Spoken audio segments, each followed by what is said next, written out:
en el estudio de Eduardo, con Eduardo Ruiz Gili. Hoy tengo un invitado que para mí es un privilegio, es un hombre admirable, es un hombre que siempre ha estado comprometido con las luchas sociales del pueblo mexicano. Puede uno estar de acuerdo o no con algunos de sus objetivos o con algunas de sus estrategias, pero yo creo que algo nos debe unir a todos los mexicanos, bueno, a casi todos. Todos queremos el bien de nuestro país. Todos queremos un país más justo, más equitativo, un país donde no prevalezca la corrupción, un país donde no haya violencia, un país donde no nos estemos peleando todos contra todos, como la última encuesta de seguridad que dice que en junio de este año 74% de los mexicanos reportaron tener problemas con sus vecinos. ¿Qué nos pasa? Entonces sí tenemos que empezar a agarrar esta mentalidad. Ya pasó el proceso electoral donde vale todo, echarse, pegarse, hay que buscar los votos, pero pasado eso, hay que empezar a pensar que todos estamos buscando un bien para todos. Y los de la oposición seguirán siendo oposición, los periodistas que somos críticos seguiremos criticando, seguiremos diciendo lo que está bien, seguiremos diciendo lo que a nuestro juicio está mal. Es la democracia, pero ya pasó. Entonces vámonos para adelante. Y mi invitado de hoy, caray, es un hombre que lleva pues virtualmente toda su vida metido en luchas políticas. Empezó dentro del PRI, en lo que fue el movimiento democratizador del exgobernador de Tabasco, que en ese momento era el presidente del PRI, Carlos Madrazo, muerto terriblemente, creo que en el año 1969, en un avionazo que probablemente fue provocado por el gobierno de Gustavo Díaz Ordaz. Después, en 85, participó en organizaciones cívicas de lucha por la democracia, fue consejero ciudadano en el Consejo General del IFE en las elecciones de 1994. Organizó el seminario del Castillo de Chapultepec allá en los años 95 y 96, en donde se discutió cómo democratizar más a nuestro país. En los años 98 y 99 participó en los trabajos para la reforma política de lo que era el Distrito Federal, hoy Ciudad de México.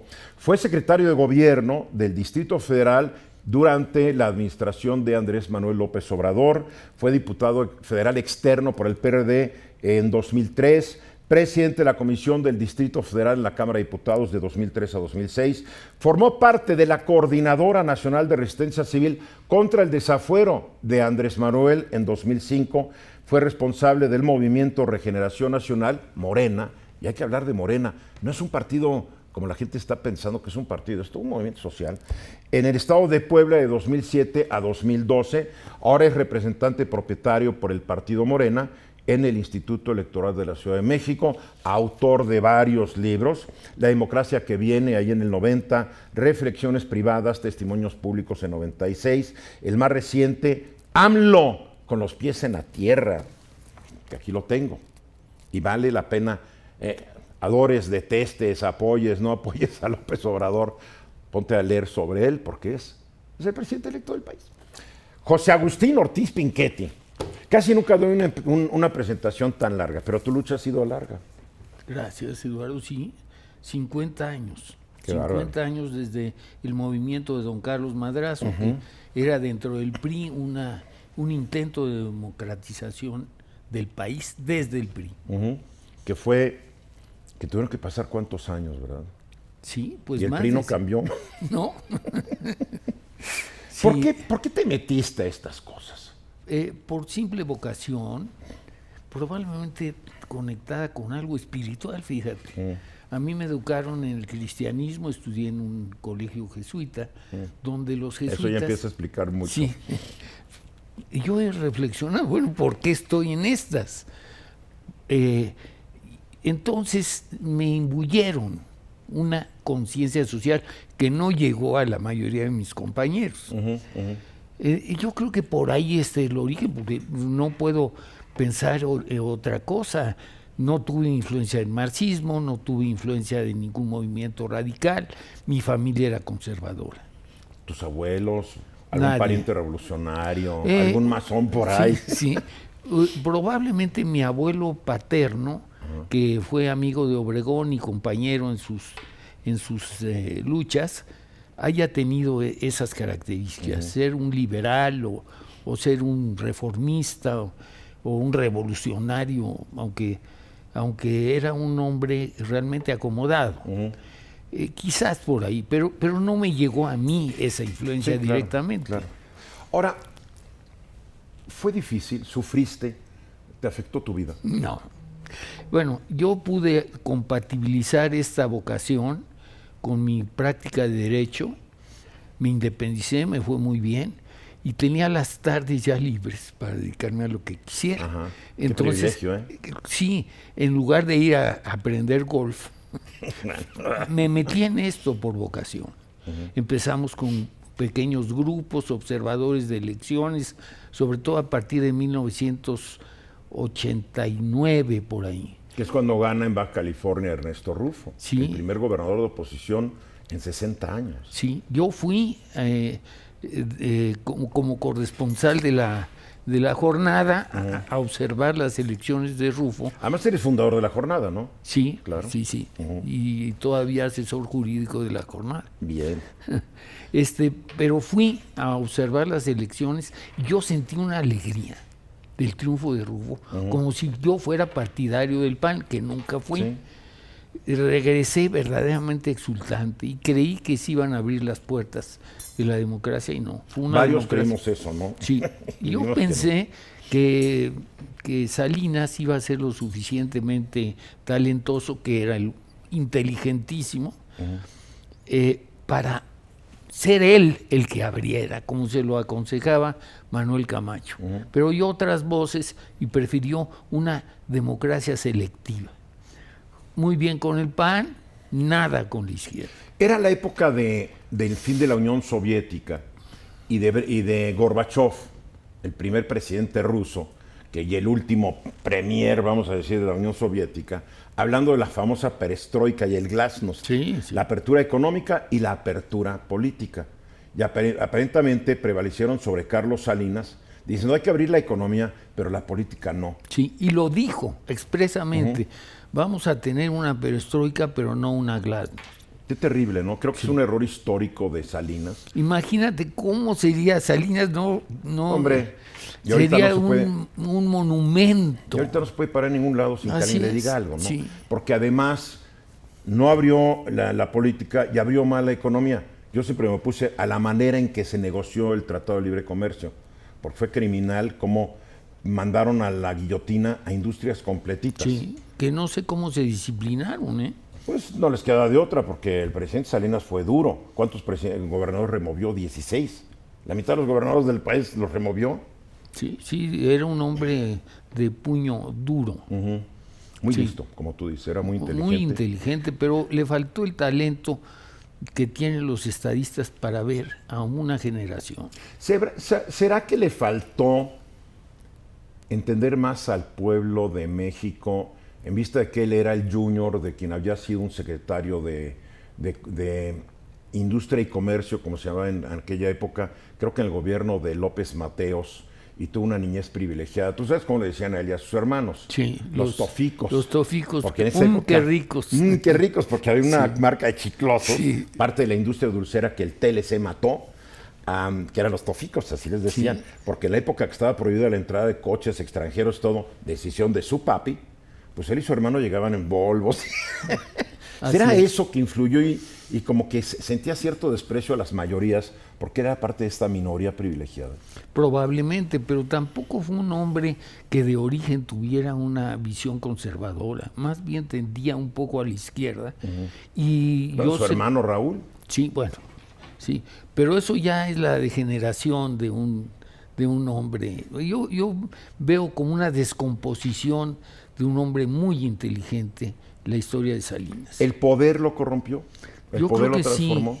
y la visión de que él iba a poder gobernar directamente religiéndose otras bambalinas iba a ser un verdadero poder. Es el error de todos los presidentes de México, ¿no? Sí, bueno. Que creen que ponen al más idiota para controlarlo. Yo una vez dije, a ver, ¿cómo estará el país tal? Eso esto explica por qué el país, en vez de ir muy para adelante, va para adelante despacito.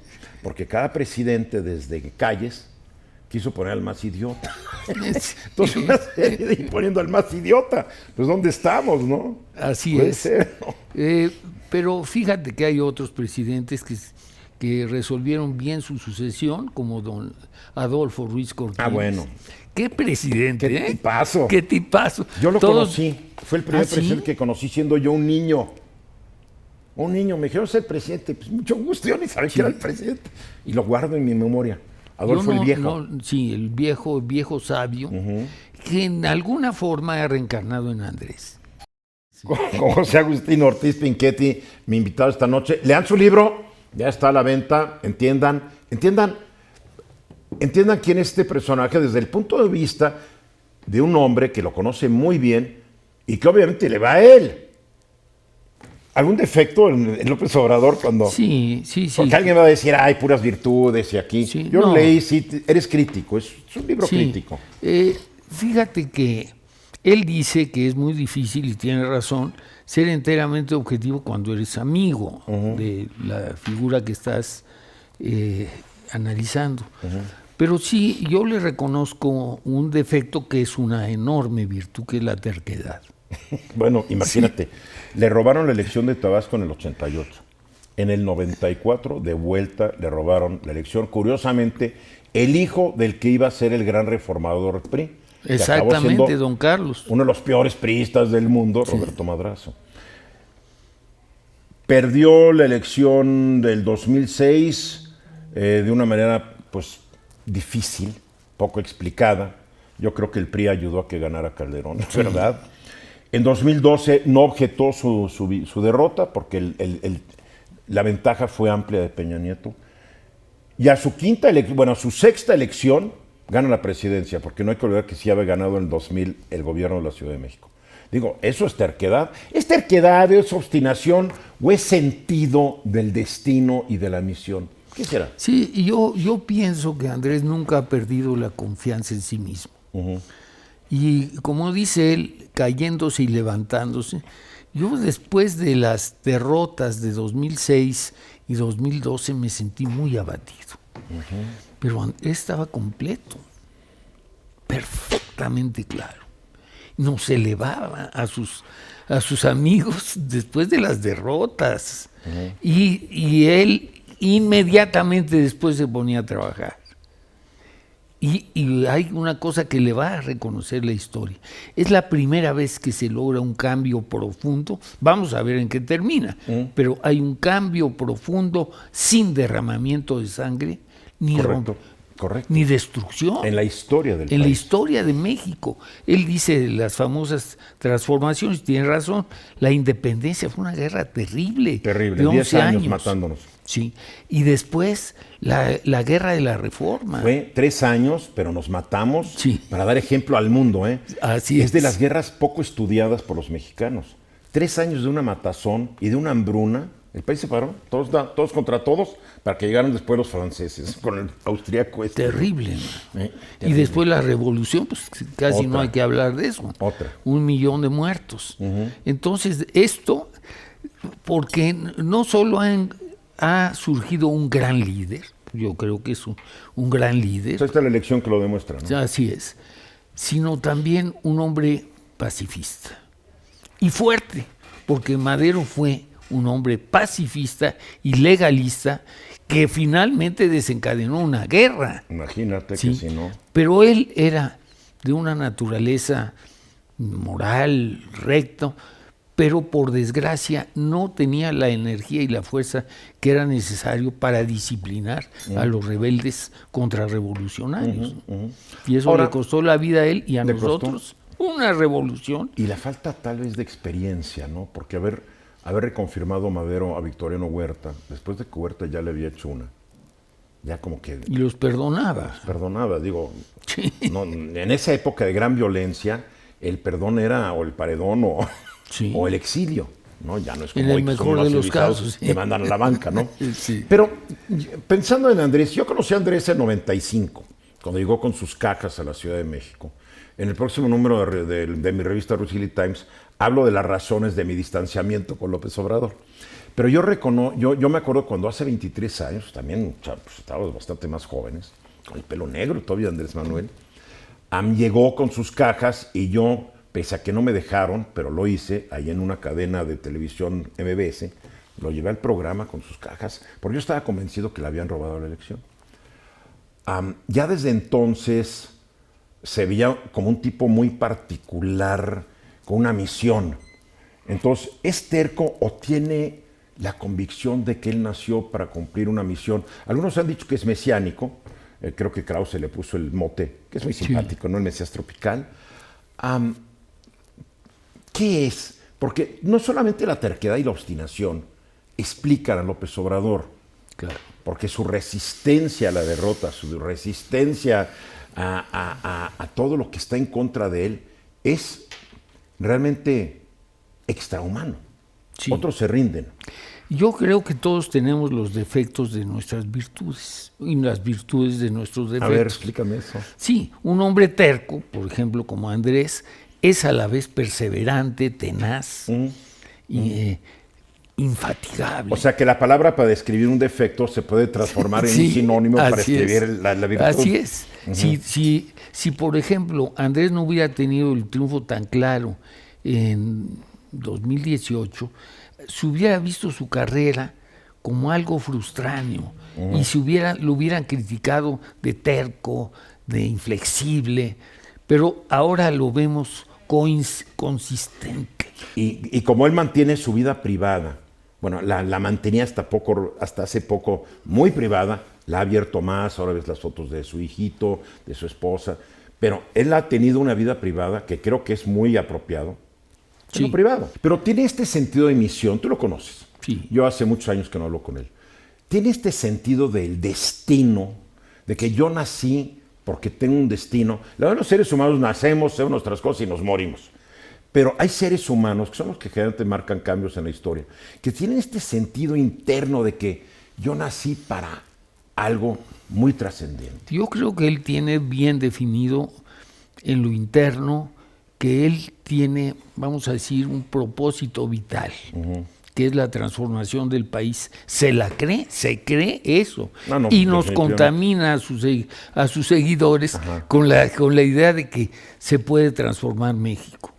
Hay otro elemento que no se ha destacado suficiente, que es la espiritualidad de Andrés Manuel. A ver, platícanos, porque se habla mucho que si es cristiano, que si es católico, pero no sabemos bien sus motivos religiosos, porque además hay que diferenciar entre espiritualidad y religiosidad, ¿no? Vamos a dejarlo en espiritualidad. Bien. Probablemente está imbuido de una idea cristiana. Él es católico, practicante, según creo. Él no habla de esto, Lo sé. pero trasciende de lo que habla los que nos educamos con curas. Tú con jesuitas, yo con Sí. benedictinos, imagínate. Fíjate que Andrés hizo contacto con jesuitas en Tabasco y tuvo un proceso de cambio, casi de conversión. Porque hay que recordar que los jesuitas del siglo XX, finales del XX y del XXI en México, no son los jesuitas del siglo XVIII. Ciertísimo. No, son jesuitas de avanzada. Sí. Son jesuitas de un alto compromiso social. Como lo es el Papa. El Papa Sí. tuvo esa transformación de ser un jesuita conservador, se fue convirtiendo a un jesuita Sí. liberal. Y los jesuitas de ahora están realmente en la avanzada Sí, lo del sé. cambio, están a favor de los pobres, de la necesidad de la liberación. Lo que les trajo muchos malos experiencias, porque yo no voy a olvidar jamás la manera en que Juan Pablo II humilló públicamente a Rupe, el general del orden de los jesuitas, un héroe realmente. ¿Por qué? Porque ya traían esto en aquella época y Juan Pablo pues, salió bien conservador, ¿no? Así es, y no solo el Papa, que les dio efectivamente muchos dolores de cabeza en 25 años de reinado, que fue Sí, larguísimo, sino además los gobiernos o los grupos paramilitares. Acuérdate de la matanza de jesuitas en El Salvador. Sí, claro. Y claro. así, muchísimos Muy claro, casos. sí. Entonces, ¿tú crees que estos jesuitas en la juventud de Andrés Manuel influyen en él? Ya está, ya en su madurez. Ya no era tan joven. Yo creo que ¿Tenía 30 y tantos años? Quizás un poco Bueno, más. para nosotros es un chavo. Sí. Un niño. Tenía ya, vamos a decir, un fermento, y esto, y la lucha social, y seguramente las lecturas, no sé, despertaron en él una verdadera pasión, fíjate qué contradicción, pasión espiritual. Es dispuesto a dar la vida por México y por la gente. Y en el lema este famoso de por el bien de todos, por el bien de todos. Primero los pobres. Primero los pobres. Sí, porque un país lleno de pobres, a fin de cuentas, es por el mal de todos. Así es.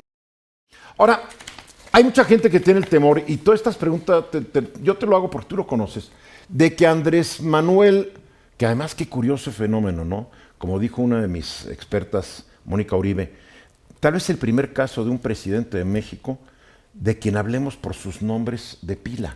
Sí. Nadie habla de Enrique, ni habla de Vicente, no. Era Fox, Peña Nieto, Calderón. Pero este es Andrés Manuel. Sí, hasta por su apodo de sí, Peje, bueno, el ¿no? Peje. ¿Qué dice el Peje? Pero no lagarto, ¿no? Sí. Pero lo que es interesante es que la gente referirse con primeros nombres de pila, habla de una gran cercanía. Sí, eso es lo que ha logrado. Ahora, el miedo que tenemos muchos, yo me incluyo, es de que pueda ser tentado por lo que ha sido la maldición de los gobernantes de México. El autoritarismo, el rodearse de gente que le diga sí a todo. Sí, señor presidente, ¿les gustó mi discurso? Señor presidente, su discurso estuvo excelente. Le quiero decir que mejor que el de ayer, pero desde ahorita me atrevo a decir, señor presidente, no tan bueno como el de mañana. ¿Ya sabes? Claro. Tú lo conoces. ¿Qué tan propenso es el de caer en un autoritarismo, que es lo que no queremos nadie en México? Mira, hay dos elementos en Andrés que me inclinan a pensar que no se convertirá en un dictador, como podría parecer para mucha gente que lo está viendo con mucha prevención. Primero es su propia conciencia. Ese es el contrapeso formidable que tiene a su propio poder. Es un demócrata convencido.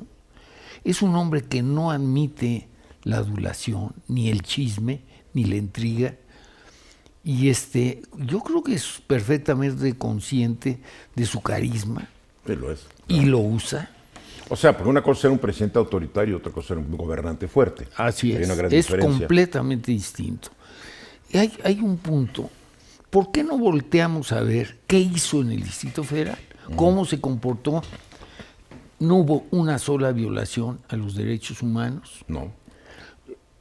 Su comportamiento con el poder judicial fue impecable.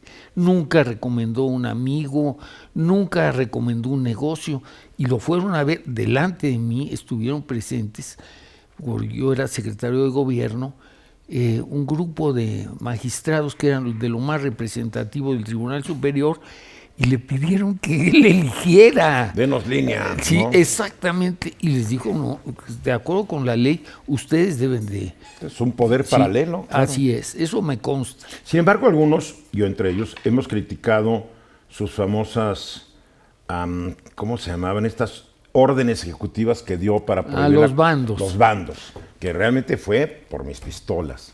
O la opacidad en que se construyeron los segundos pisos. Eso último es algo indebido, porque se transparentó lo del segundo piso. Claudia Sheinbaum lo ha dicho muchas veces, yo lo digo en el libro y señalo dónde se puede repasar todo lo... Pero no fue de inmediato, primero se mandó la reserva, lo cual ya causó suspicacia. ¿Para qué mandar a la reserva? Pudo haber un manejo, pero no pasó de unos cuantos meses. Y los bandos, que afectaron a veces el desarrollo inmobiliario de la Ciudad de México. Bueno, los bandos eran una forma de ejercicio de la facultad reglamentaria. Ninguno de ellos fue combatido y tuvieron un efecto de consolidar su presencia. Eso de los bandos viene de muy antiguo. Él admira mucho. Fíjate, te estoy hablando de un católico practicante y simultáneamente un gran liberal. Su gran héroe es Juárez. No, yo creo que mi gran héroe como presidente de México es Juárez también. Sí. Digo, es el presidente. Sí, es el gran presidente, dice Andrés. Sí. Ahora, Juárez era un liberal del siglo XIX. Creía en los libres mercados, en la competencia, etcétera, etcétera. Sí. ¿Qué tanto se identifica con eso? ese tipo de liberalismo, No. Andrés. Es un liberal social, vamos a decir así. Se identifica claramente en lo político con Juárez y en lo social con el general Cárdenas. Pero también con Cárdenas hay muchas cosas que uno podría discutir, que no es el tema de esta noche. ¿Qué pronosticas para nuestro país durante los próximos 6 años? Yo estoy optimista, yo creo que vamos a entrar en una nueva etapa, va a haber un reformismo con altas y bajas, con virutas que se hacen al aplanar una tabla, ¿verdad? Va a haber algunos problemas, pero Andrés tiene capacidad para manejarlos y sobre todo para tomar decisiones muy importantes en materia de política económica. Hay ya desde ahora colegas míos que están criticando a Andrés Manuel. Pues por ahí hay uno que escribe una columna que dice que son una bola de mentirosos él y todos los que lo siguen. ¿Por qué? Porque no está cumpliendo a pie juntillas sus promesas de campaña. Yo soy un realista, yo sé que en una campaña a veces prometen cosas que son de difícil cumplimiento, o imposible cumplimiento, o de fácil cumplimiento. Para eso son las campañas. Ya los votantes decidiremos si estuvimos contentos o no con el desempeño y si nos cumplió las que se nos sean las más interesantes o importantes. Pero yo veo hay gente que ya le critica porque se dijo que no iba a respirar 60 veces por minuto, hizo 40, ya sabes. Sí. Pum, pum, pum, pum, pum. Y ese va a ser un golpeteo. Sí, ya se le está exigiendo como si estuviera en la presidencia de la República. Correcto. Además, una sensación que él está gobernando el país, que en cierto punto es falsa, porque no tiene poderes jurídicos ni capacidad política. Pero a partir del 1 de septiembre realmente ya va a gobernar, porque va a tener el Congreso. Sí. Y creo que además Peña Nieto ha sido prudente al permitir que los futuros miembros del gabinete de López Obrador ya estén hablando y dando cuáles van a ser las líneas de acción. Yo creo que a mí eso no me asusta, porque antes lo que ocurría es que la tradición priista, que los panistas continuaron, era que había mucho respeto al que se iba y al que venía y todos calladitos.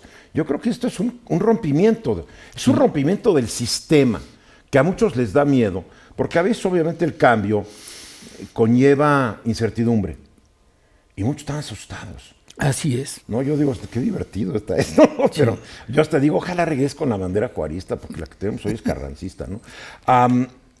Creo que decirle a la gente que tiene miedo, que está realmente aterrada. Mira, yo lo que puedo decir, porque lo vi muchísimas veces, es que cumple lo que dice. Todas estas promesas de campaña, tú puedes hacerle después el seguimiento. Conforme entre yo estoy de acuerdo en muchos de sus objetivos, a veces no estoy de acuerdo con sus estrategias, ¿no? Así es. Pero digo, así es. Todos queremos un mejor México. Sí, así es. Pero pueden estar seguros que nada de lo que prometió dejará de intentar cumplir. Que ya es gana. Mira, yo, no solo en cuestiones de propuestas públicas, en los acuerdos privados que tenía incluso con nosotros, de que esto se podía hacer, esto no, etcétera, nunca los incumplió. Bueno, y además aquí no va a tener a quién echarle la culpa. Sí. Porque para Fox y Calderón y Peña, pues era muy fácil, y hasta para Cedillo, ¿no? Es que el Congreso no me dejó, ya sabes. Sí, el freno, ¿no? Sí, aquí no va a haber problema, porque la mayoría, hasta constitucional, sin mayor problema en el Congreso, lo va a tener. Va a tener la mayoría en el Congreso Constituyente, al tener mínimo de 17 congresos estatales. O sea, no va a poder decir, no es que el PRI no me dejó o el PAN no me dejó, no. No. Aquí tiene una tremenda responsabilidad. La pelota está totalmente de su lado y él la trae. Sí. Y enfrente de él no hay nadie. Así es. Y está bien, porque hay gente que dice, es que ahora va a ser la dictadura de un partido mayoritario y va a mayoritear. Yo siempre digo, si tienes mayoría, mayoritea, para eso la tienes. Sí, por eso te la dieron. Si puedes lograr consensos, lógralos. Pero yo desde ahorita digo que va a ser muy difícil lograr consensos porque el PRI y el PAN, por cualquier forma posible, van a tratar de desestimar y de descalificar lo que él quiera hacer. Es el juego político. Y es lo que teníamos que esperar. No nos asustemos. Sí, el que no quiera ver fantasmas, que no salga de noche. Qué buen dicho, ¿verdad? Magnífico. Pero fíjate una cosa, Andrés Manuel no solo va a tener cosas positivas y negativas. Como cualquier ser humano. También va a tener una crisis de su propio partido. Todos los partidos están en crisis, ¿eh? Qué bueno que estás diciendo esto. Fíjate que va a tener el partido una doble crisis, identidad y crecimiento, porque tú también puedes tener, si creces mucho, una crisis. Claro. Es lo que le va a pasar a Morena. Porque de ser opositores ahora tienen el gobierno. Así es. Es otro juego. Sí.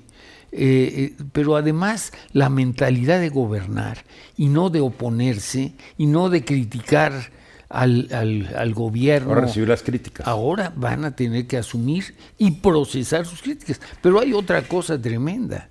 ¿Cuánta gente va a querer entrar en Morena? Y las gentes de Morena van a resistir. Los fundadores, aquellos que tienen en gran medida una herencia sectaria que viene del PRD. Pues ahí están los comentarios de Taibo contra Romo, ¿no? Casi diciendo, este no es de Morena, yo sí. Sí, Qué buen punto. Con los pies en la tierra, léanlo. ¿Quién hizo este dibujo, eh? Fíjate que lo tomaron de una fotografía, foto, sí. Es magnífica la buena, foto. sí. Va a salir va a salir una nueva reedición, una nueva reimpresión, porque ya lo tenemos que actualizar. Sí, claro. Este libro fue hecho antes, como recordarás, fue hecho antes de la elección. Tenemos que... ¿Cuándo sale el próximo? Yo creo que es una cosa cercana porque se ha vendido bien. Avísanos para decirlo y que claro la gente que sí. lo compre. Acabas de decir algo muy interesante. Por todos estaban hablando de la crisis del PRI, la crisis del PAN, pero va a haber una crisis de Morena. Claro que Porque sí. Morena además confluyen expriistas, expanistas, experredistas, ex lo que sea. Gente que nunca perteneció a ningún partido, que entró directamente.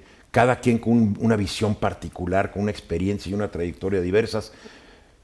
Ahora, alínealos por la derecha. Qué interesante va a ser Sí, esto, ¿eh? pero además, no solo alinearlos, sino dejarlos crecer, moverse y volverse un verdadero partido. Sí, o sea, generar las nuevas dirigencias que tarde o temprano tienen que sustituir a las Y antiguas. los jóvenes Sí. que van a entrar como un enorme caudal. ¿Cuál es el futuro de José Agustín? Mira, yo quisiera seguir trabajando con Andrés hasta donde tope, que puede ser pues mi propia vitalidad o mi vida, ¿no? Yo estoy totalmente convencido de que es un excelente proyecto, que es una renovación profunda, que puede ser una transformación, y todo esto está sujeto a 1000 cosas que pasan en la política, inclusive la suerte. Yo sí quisiera seguir trabajando con Andrés, voy a seguir trabajando según él mismo me lo indicó, ya sea como director de la FEPADE, si logro pasar la prueba de la terna, o bien como un asesor jurídico de la presidencia. Eso O sea, lo ha dicho él. Tú eres de los que te públicamente. vas a retirar pies por delante. Sí. Y tú también me lo has Yo dicho. también. Sí, no podemos, somos Sí, hiperactivos. no estás pensando sentarte en tu mecedora y ver crecer Sí. a tus nietos No, y que no. los rosales salgan en el jardín. No, Qué nada aburrido, de eso, ¿no? nada de eso. Proyecto editorial próximo. Estoy pensando en varias cosas, incluso una novela, en fin. Qué interés. Oye, ¿sería una novela que medio de ciencia, medio de intriga política? Quizás. Interesantísimo. Necesito actualizar ese libro, El libro, sí. porque hay un capítulo muy grande que es, bueno, la lucha electoral y el triunfo, Sí. y la perspectiva. Sí.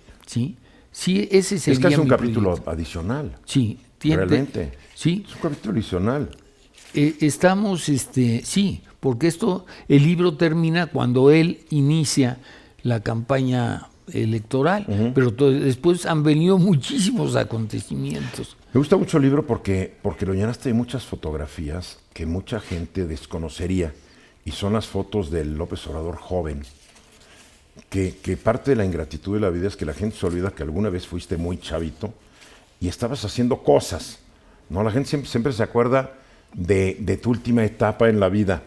Yo siempre digo, feliz fortuna de Pedro Infante y de Jorge Negrete, ¿no? Y triste fortuna de Luis Aguilar. Pues sí. Luis Aguilar fue tan ídolo como estos dos en los 50s. Esto se les ocurrió morirse Y Luis Aguilar acabó haciendo papeles de abuelito en las telenovelas. Y entonces uno recuerda a Luis Aguilar como el abuelito de las telenovelas. Pues sí. Ya Pedro sí. Infante, ya con Negrete, de los charros cantores. Sí. ¿No? Hay una foto por ahí donde se ve a Andrés caminando en el lodo con sus compañeros. Yo creo que todo ese trabajo que hizo con los chontales y después en la construcción del partido nos dan mucho la perspectiva de lo que podemos esperar de Andrés Manuel. Andrés Manuel es un político que definitivamente sí se ha enlodado los zapatos. Así es. Porque en los últimos sexenios, y yo diría que de la Madrid para acá, gobernó el país una bola de políticos que miraban para abajo. Sí, y a la cada vez población. más Y y más. Es cuando se puso de moda el titulaje. Sí. Oye, antes de la llegada de Miguel de la Madrid, ¿quién hablaba del doctor fulano? Un título académico era para la universidad y el ámbito académico. Y sobre todo los que Doctor. se ufanaban de haber estudiado en el extranjero. Ah, no, y en las universidades, Sí. las Ivy League de Estados Unidos, ¿no? Exactamente. Harvard, MIT, todas estas, Yale. Por ejemplo, hay una anécdota. Para mí, quien ha sido un gran funcionario es José Ángel Gurría, el actual director, secretario general de la OCDE. A él nunca lo vieron bien todos estos universitarios de las gringas, porque él estudió en la Universidad de Sussex, en Inglaterra, y no estaba al nivel de esto. O sea, Sí. un esnobismo académico terrible. Terrible. Sí. Tiene que cambiar. Oye, qué gusto verte y siempre platicar contigo es un placer. Sí, hay que hacerlo para más mí seguido. también, Te claro. deseo mucha suerte. Claro, Eduardo. Tienes muchas cosas que hacer todavía. Sí. José Agustín Ortiz Pinchetti. Lean su libro, AMLO con los pies en la tierra. Busquen sus otros libros, ahí están en el internet, googleenlos. Es un hombre que tiene cosas que decir y más importante, es un hombre que ha contribuido mucho. Te felicito. Gracias. Nos vemos pronto.